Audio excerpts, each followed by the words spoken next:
This line is the security market line, or the SML.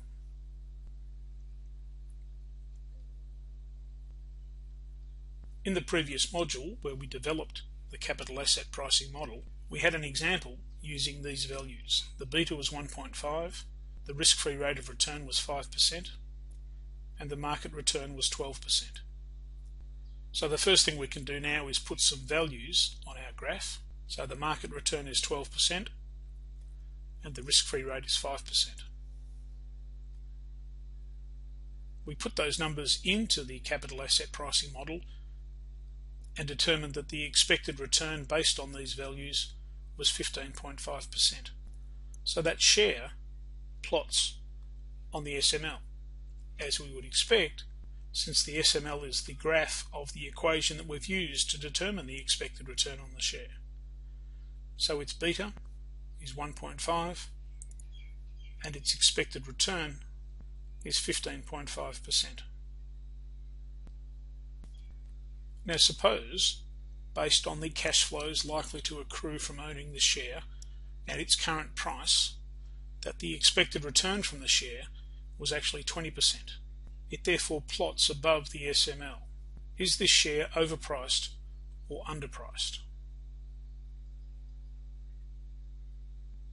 The answer is that it is underpriced, which might seem unusual since it's plotting above the line, but let's think about this more carefully. Remember that the graph is not showing us price, it's showing us expected return.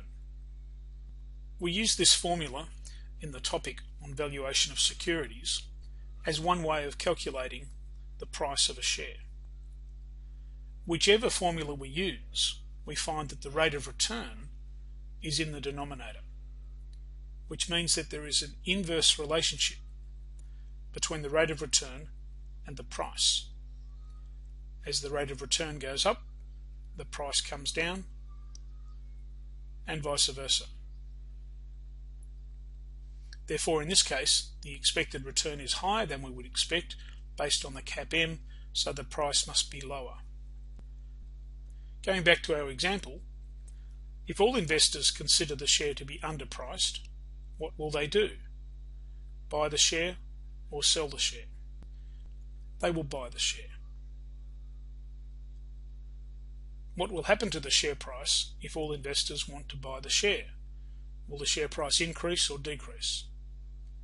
Again, it should be pretty obvious that if everyone wants to buy the share price will increase. What will happen to the expected return if the price increases?